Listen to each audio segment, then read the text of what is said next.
सकता हूं under root of mu. Under root of mu is frequency, किसका frequency?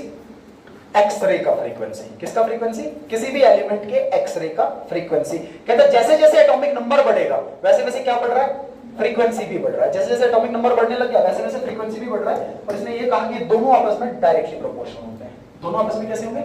Directly proportional. So that means according to Moseley's that under root of mu is directly proportional to z. This is very important. JEE में 2024 में सवाल था ये। Under root of mu is directly proportional to z.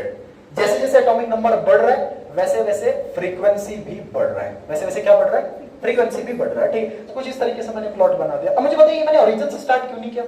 क्योंकि sir अगर origin से start करता तो z कितना हो जाता? 0, और एटॉमिक नंबर 0 होता, इसलिए मैंने इसको ओरिजिन से स्टार्ट नहीं किया। तो लेट्स से हाइड्रोजन के लिए कुछ ऐसे, अच्छा लिथियम के लिए चलेंगे तो एटॉमिक नंबर बढ़ गया तो फ्रीक्वेंसी भी बढ़ जाएगा। अगले वालों के लिए लेके चलो, एटॉमिक नंबर बढ़ गया और ज्यादा फ्रीक्वेंसी बढ़ गया। अच्छा इससे इसको पता क्या चला या इससे इसने कंक्लूजन क्या निकाला? मोजले ने क्या किया? मोजले ने एक्सरे स्पेक्ट्रा स्टडी किया। किसका एक्सरे स्पेक्ट्रा स्टडी किया? एलिमेंट्स का। और इसने ये पाया कि जैसे जैसे एटॉमिक नंबर बढ़ता है वैसे वैसे एक्सरे का फ्रीक्वेंसी भी बढ़ता है।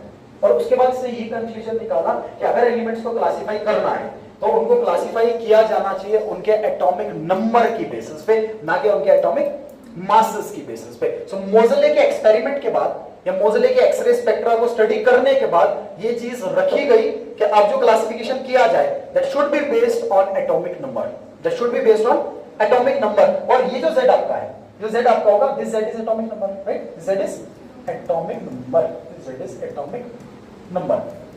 सर इसके बाद जो मॉडर्न क्लासिफिकेशन हुआ, जो अब हम पीरियोडिक टेबल पढ़ते हैं, so in that periodic table the elements are classified on the basis of their atomic number just by considering this Moseley's X ray spectra. इसको ध्यान में रखते हुए जो भी क्लासिफिकेशन एलिमेंट्स का किया गया है मॉडर्न फॉर्म में, वो किस बेसिस पे है?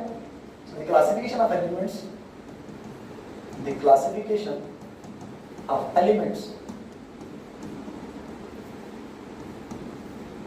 is done on the basis of their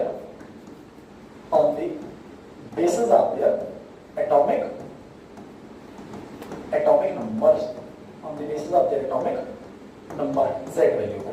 ठीक है, अब देखिएगा ध्यान से ऐसा क्यों। एक और जस्टिफिकेशन इसका मैं साथ में दे देता हूँ, एक और जस्टिफिकेशन साथ में दे देता हूँ इसका, ठीक है।